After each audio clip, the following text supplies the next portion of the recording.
up, gang? It's your boy Mula, aka Mr. Mula Mac. We over here on the sports channel today. We watching Kevin Garnett best trash talking moments. I know this finna be good. In today's video, I'll be breaking down Kevin Garnett's best trash talking moments. Yeah. This has been one of the most highly requested videos, and for good reason. Garnett says some of the crazy. Look how the ladies in the back. One of the most highly requested videos, and for good She was like, what the fuck? Did I just see that? reason. Garnett says some of the craziest things imaginable, so I'm going to lip read everything and give you guys exclusive audio. If there's a specific player you want me to cover next, make sure to let me know in the comments. Now, without further ado, let's get into it. To start, let's talk about the time he nearly got into a fight with Carmelo Anthony. Oh, yeah. This came in 2013 after the two got tangled up on a rebound. Garnett wanted to get him amped up, and Melo said, okay. So that's somehow how Garnett didn't agree with the foul call. Yeah, I ain't know the whole story. This 2013. I wasn't watching the Celtics and the Knicks do nothing. Okay, I was watching the Bulls, nigga. D-Rose, nigga. Hell, you talking about? I just boxed them out. The refs didn't want to hear it, so Melo went to the line for one shot. Garnett tried to get him to miss, and it actually worked. The Celtics regained possession, and on the way back, Garnett said, "I smell poop."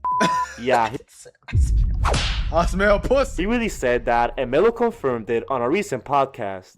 It started because he said, "I smell p." Okay. As expected, those words didn't sit well with Melo. Right. He chirped right back at KG after hitting a three, letting him know he wasn't going anywhere. However, this is where Garnett took things way too far. When 9 minutes left in the fourth, Melo switched onto Garnett and the two got into another shoving match. The refs let it play out, but after the possession ended, Garnett told Melo, "Suck my d." This was the breaking point for Melo. That's what sent them over. I always thought, and I heard it was cap. Don't get me wrong. I heard it was cap from some people. I think Melo might have actually said it. It was always a rumor that went around that was talking about some. He said your wife smelled like honey. Your wife tastes like Honey Nut Cheerios or something like that. That was always a rumor that I heard. I guess that's not what happened. But you know them New York niggas, and he from New York. Them niggas in New York, especially them old niggas, some niggas like 40 now.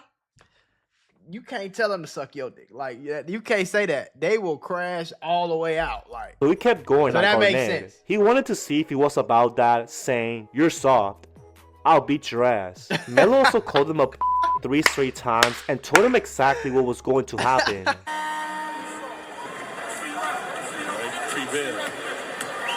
Garnett He thought said, "I'll Melo see wasn't you going after." to do anything, but he would quickly find out. Right after the game, Melo waited outside the Celtics locker room and screamed for Bro, what Garnett the to come fuck? out. He never it's not did, the so real Melo footage. made his way to I the never Celtics seen team this bus. footage. No. Okay, look, I watched the interview with him and Iman Shumpert when they told the story, but I never seen this footage though. He really wanted to settle things face to face, and this No. happened.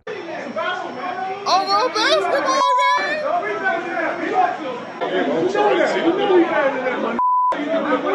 I didn't see. I don't know.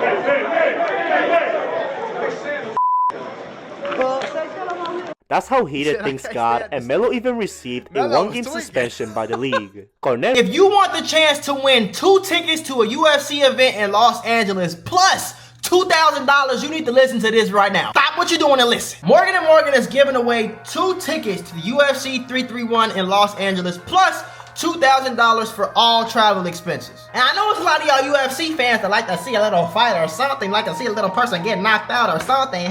So I think this is a very cool opportunity for all my supporters to win 2 free tickets plus $2,000 for all travel expenses to the UFC 331 in Los Angeles, like I said, man.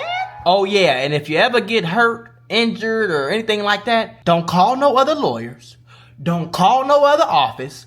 Call Morgan & Morgan. Because just like UFC fighters bring their everything to the octagon, Morgan & Morgan brings their everything to all their clients in courtrooms all across America. In the UFC, they fighting for a check. Morgan & Morgan is fighting to get you a check. You see how this giveaway is starting to make sense now? Now you probably like, "Mac Mula, how do I enter the contest, man?" Click the link in the description. Or it also be in the pinned comment down below. So you can bring your girlfriend, your homeboy, your brother. It don't matter. Just 2 free tickets plus $2,000. You can't beat that, man. said, it's a sweepstakes, so good luck. Hopefully somebody that's watching right now, hopefully you win, bro. I hope that you win, bro. Sis, whoever you is, I hope you win. Click the link in the description and enter the sweepstakes. Good luck to everybody. And yeah, have fun at the event. Escape. Really got away with what he did, but Dwight Howard was a different story. In a game between Houston and Brooklyn, Howard tried to get position in the post. Garnett stayed right there with him, but got called for a foul. He felt like Howard hooked his arm on purpose, and things escalated. Garnett holds Howard. Seen that little shove? He called him a bitch ass. Headbutt him. Smack! Howard really got him with the slap, so Garnett wanted to fight back.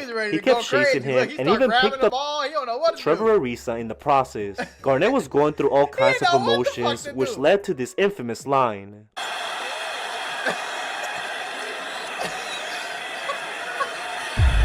Even security had to intervene, but Garnett was...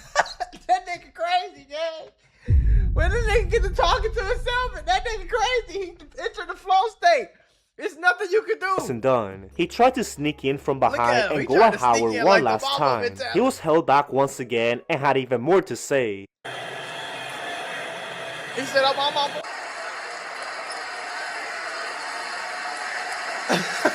Meanwhile, Howard wasn't taking any of this seriously. He thought he had the last word. Bro, hell no, bro. Oh, do you know, man? If I could have been.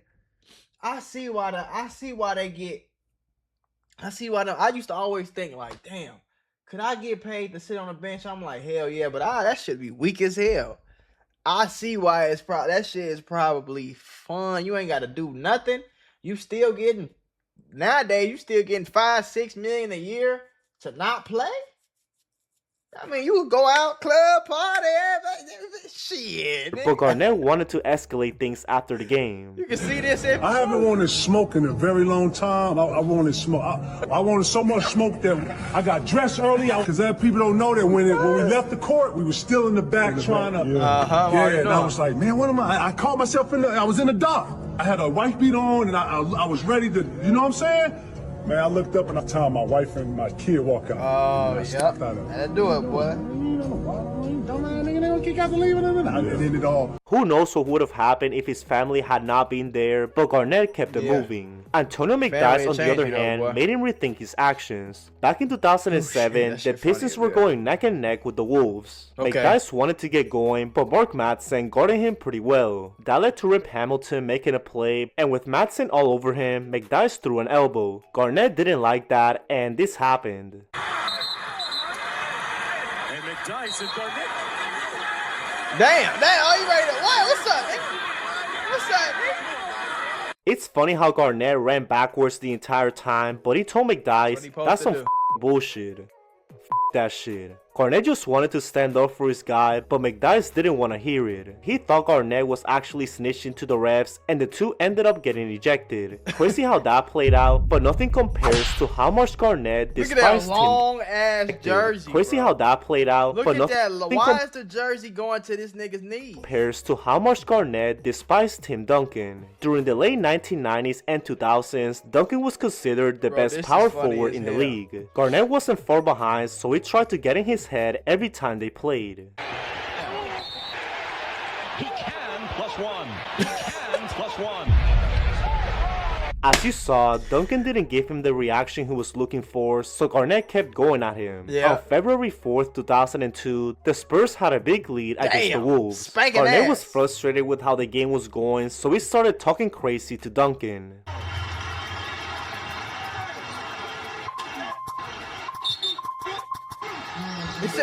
That's how mad Duncan made Garnett, and both players were actually ejected. Definitely a rare sight from Duncan, but the tension between them went back to 1999. While David Robinson was fighting for position, Joe Smith got called for this foul. Robinson felt like it was a dirty play, but Garnett backed up his teammate. The two exchanged a few words, and Duncan just wanted to de-escalate the situation. However, Garnett saw it differently and actually smacked the top of his head. Duncan was caught off guard, but he didn't think much of it. Garnett's mind games never worked on him, and he even admitted it during an interview. Now, let's talk about one of Garnett's favorite sayings. I ain't never seen them old old shit. I'm born 98, nigga. I was 5 when that shit was going on, nigga. I don't know, nigga. That shit. But that shit February 10th, 2013, the Celtics had a KG double-digit as hell. lead Hey, against the who y'all? I gotta ask an NBA player one day, like an older one, OG nigga, nigga.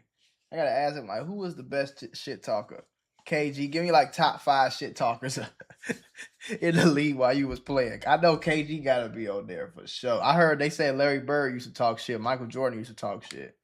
But I want to know. They say Gary Payton used to talk shit. Everything was going right for I'll Boston. be talking correct. I ain't never really played like, you know. I ain't really had no chance to get nowhere. I probably would have got to college. I probably would have played D1 basketball. That probably would have been it, unless God came and gave me some special powers or gave me a growth spurt or something. You know, I'm only barely 6 feet, so I could have been cool. But I was never the nigga that was gonna go out there and drop 40 anyway. I could shoot real good. I knew the game. Like, I knew how to set people up to get a basket. Like, I was a playmaker. I played pretty good on-ball defense. And that was going to be me. So I probably would have, if I would have made it to league, would have been a role player at best. Anyway, but when I used to play like AAU ball, I used to step on niggas' feet. Ref not looking, untie niggas' shoes. We ain't got no cameras, though, for real. So untie niggas, pull niggas' shoes, untie them. Trip niggas up the court. I used to do shit Kenneth like that. Furry Grab didn't niggas' let up. jerseys. He tried to dominate the glass, but Garnett wasn't having it. That's Kevin Garnett at his finest, and he kept saying this every time he blocked a shot. Inside for Mula.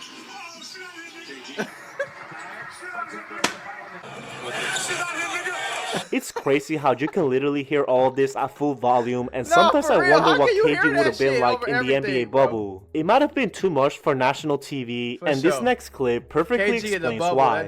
During a matchup between the Wolves and the Pelicans, Eric Gordon couldn't miss. He was cooking all the young guys in Minnesota and even started showing some new moves. Garnett didn't think he was that guy, so he didn't hold back.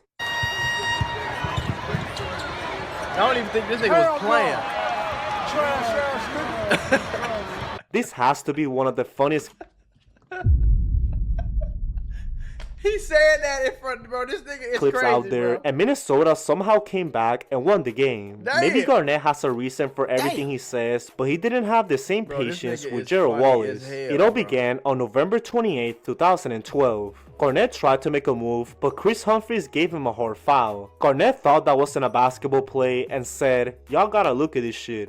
Rondo seemed to agree, so he got into it with Humphries. Damn, Rondo this escalated got towards on that the with his front big row, ass. so Wallace tried to grab Rondo. Garnett thought he had different intentions, so he mushed him in the face. Damn, Literally grabbed him with two hands, your and ass off Garnett me, kept nigga. getting in there, trying to look out for his guy, but that tension continued on Christmas Day. As Wallace grabbed an offensive rebound, he tried to go back up, but lost his balance. He grabbed onto Garnett's shorts to keep himself from falling, but he didn't like it. An altercation broke out, and Garnett said, "What are you doing?" Wallace didn't think it was that serious. And then you go keep holding the shorts like. Grabbed onto Garnett's I try to grab shorts your to keep you himself and you trying to hold on from falling, like, but what he you didn't got like going on? Then you it. An keep holding altercation like, broke "Get your out, goofy and Garnett ass up." said, "What are you doing?" Wallace didn't think it was that serious and replied, "Really, bro?" The refs ended up calling double text, and the whole Celtics team couldn't believe it. Nah, for real. What I get a check for? Garnett does have a point here, but he isn't always the victim. Nah, for real. He loved to instigate other players, and David West wasn't nigga going on for all it. fours. With 6 Ground minutes that left nigga. in the first, Garnett picked up his second foul on this play. He felt like West exaggerated the contact, but the refs did. stayed put. Garnett was in foul trouble this early in the game, so he tried to play mind flopped. games with West. Just then, it's going to be Kevin Garnett. Garnett playing in the second half. Garnett really tried to pull a Lance Stevenson, so West said, "He blew in my face, bro." He blew up I my don't play face, that bullshit. bro. Garnett simply walked away since he Come on, I got don't play that exactly what he bullshit. wanted. Yes, you did. He did Yes, you do anything play to that get an bullshit. advantage, and Al Jefferson witnessed that firsthand. If you know Al Garnett, Jefferson was an underrated boy. I'm telling you. he hates when players play after the whistle, so he tried to pull the same antics with Jefferson. Their arms got locked up while going for the ball, so Jefferson said, "You alright, motherfucker?" He also pushed Garnett, who didn't say a single thing back. This was all part of his strategy, so Garnett kept it going and threw a shoulder right after a timeout. He really tried to get Big Al to react, but he came to his senses and said, "That's him being him. That's his game." Still, Garnett acted like nothing happened and the tension He said it out loud. He said it out loud, so he like, nigga, I know what you want. I ain't finna let you bother me. Garnett took him in the post and scored a nice bucket. He was fired up and called Jefferson a on the way back. A delay of game was called, so Jefferson tried to keep his composure. He brought the same energy back to Garnett, but the refs blew the whistle. Jefferson started to get frustrated, and that's what made Garnett so unique. He dominated both the physical and mental side of the game, but Shannon Fry felt like he crossed the line. Back in 2011, the Suns were dominating the Celtics, and Fry wanted to extend the lead. He launched a quick 3 over Garnett, but he punched him in the nuts. Definitely not a basketball play, so Fry quickly stood up and said, "That's bullshit." Garnett got right in his face and replied, "What do you want to do?" He thought he didn't do anything crazy, so Fry said, "You know what you did. That's Shannon Fry, I'm tweaking. You punched me in the nuts. You hit my d." Garnett kept saying he just put his hands up, but when you look back at the replay, that definitely wasn't the case. The two kept exchanging words, but Garnett didn't forget what happened. Just a few years later, Fry tried to take him one-on-one, and Garnett stood his ground. Point lead down to 16 now, and two guys I'm good. Plumlee combined 15 of 17 from the floor. Neither one in the game right now. I'm good. Garnett really took this matchup personally, and it's crazy how much energy he played with. Fry just accepted the trash talk, but that was the complete opposite of Nazi Muhammad. In fact, he wanted to throw hands with Garnett. For the Bulls. That nigga crash out for real. I'm pretty sure he went he went to the same high school I went to. He went to Killwood. He from Chicago. Yeah, he went to Killwood. I think who the fuck else went to? Was it Shaka Khan that went to my? No, it wasn't Shaka Khan. What? Where's Shaka Khan from? She from Chicago. It might have been Shaka Khan then. Cause she grew up in Hyde Park. So yeah, she from like where I'm from, Shaka Khan. Yeah.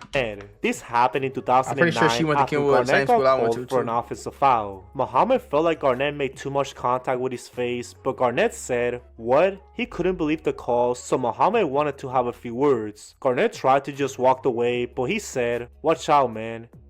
Who are you talking to?" "Who are you talking to?" Muhammad replied, You a b***." I swear to God. Garnett did his usual thing of putting his hands up, but Muhammad wanted some real smoke. He tried to get everyone away from him and almost hurt his own teammate. That's how much Muhammad wanted to beat him up, but that wasn't the only time Garnett... I remember when Nazi Muhammad pushed he pushed LeBron, and I think it was like in the playoffs. This one D Rose had went down. I think we had Nate Robinson at the time. He like pushed LeBron hard as hell. Got into it with the Bobcats. Just a year prior, Raymond Felton tried to dribble the clock out since the Bobcats pretty much had the game decided. Rondo almost caught up to him, so Garnett gave him an extra shove. Basically a frustration push, but Felton stood up for himself. He said, "Why do you do that?" Gerald Wallace also got in the mix, so Garnett smacked his hand and said, "I ain't the one. I ain't the one." I ain't the one. Wallace tried to go back at him, but the refs got in the way. Yeah. Garnett basically went 1v5 here, but those antics didn't work against LeBron James. During the early 2010s, Boston had a huge rivalry with Miami. They hated LeBron's decision of going to South Beach, especially Kevin Garnett. He thought it was a coward move, but he used it as motivation. So let me say something to you. The C's, we didn't give a fuck about LeBron. We didn't fear LeBron, and we didn't think that he can beat all 5 of us. With that in mind, Garnett wanted to get LeBron riled up. He used all forms of trash talk and even cursed him out to get Paul Pierce motivated.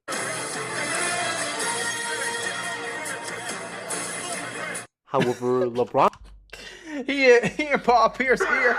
That nigga, I ain't gonna lie, I would love to have KG as a teammate. He would tighten my dumb ass right up. I'd be like, yeah, all right. And even cursed him out to get Paul Pierce motivated.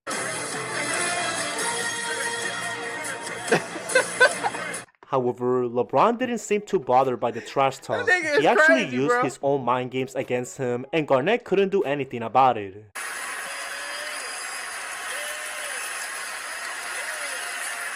This really pissed off Garnett, so he picked up the intensity in Game 3. As LeBron tried to make a play, Garnett gave him a hard contest and things got heated.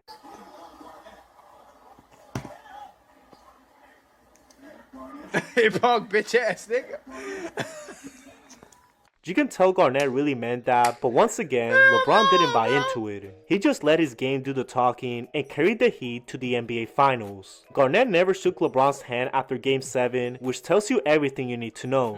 Now, there's no better way to finish this video than with Kevin Garnett's trash talk to Austin Rivers. On March 2nd, 2015, the Wolves faced off against the Clippers. Garnett wanted to prove that he still had something left in the tank, so he gave it his all on defense. Hedging on ball screens, staying put on down coverage, he was just all over the place and even helped Andrew Wiggins with his Chris Paul matchup. Damn. This forced Paul to call a timeout and Garnett was hyped about it. Austin Rivers had an issue with that, so he straight up pushed him. This caught Garnett by surprise, replying, "Hey bro, you better watch out. What are you gonna do? I know you." Rivers was quickly pushed away by the refs, and Garnett just kept staring at him. Oh, now Austin Rivers, remember that's Doc Rivers' son. So they say Austin Rivers used to be in there playing with, he used to be in there talking shit. You know what I'm saying? Like playing there behind college and high school, middle school and shit. Was talking to the wrong one, so he told his teammates, "I want y'all to know, I'm a beast." Literally the most Kevin Garnett thing ever, but this tension didn't come out of nowhere. Back in 2009, Rivers was one of the top high school players in the country. His confidence was through the roof, so he decided to challenge the Celtics players to a one-on-one. With his dad Doc Rivers coaching the team, Austin saw it as an opportunity to see where his game was at. He actually showed out, beating both Paul Pierce and Kendrick Perkins pretty comfortably. Then came Kevin Garnett, who didn't even have his shoes tied, and let's just say Austin got too ahead of himself. I came in from the weight room and he rolled the ball, and I said, "What?" And I looked at it, hit my toes. I said, "What?" He said, "Check." I said, "Check." Yeah. You know, I'm a dragon, bro. I know your dad, the coach, so I got to be real careful on how I let this dragon out. Right. This is a kid. This is a high school kid. Got a lot of confidence, but I'm a dragon. And I tied my shoe, and I heard P say, "Yeah." I heard him and TA say, "Yeah, tie them shoes, killer." And that's when the dragon came out. And I mopped him 5-1. But I had to go dragon. And I went 5 straight. But I tapped him, "Keep working on your game." He was hot. Man, won't scrap. He was hot. The fact that you scored a bucket on him, though, is, I mean, you know what I'm saying? You got the experience to guard him and shit. Get out. Go get him. Go work on your game. That's why you got mopped up. And then let's start practice. Garnett is really one of a kind, and it's funny how Doc Rivers humbled his son like that. He knew there were levels to this, and it just shows how competitive Garnett really was. For sure. And that pretty much concludes the video. Where do you guys rank Garnett? This shit was funny as hell. Shout out to Legends Productions. I watch them a lot on my other channel, but I had to subscribe to them on the sports channel, man. This shit be gold.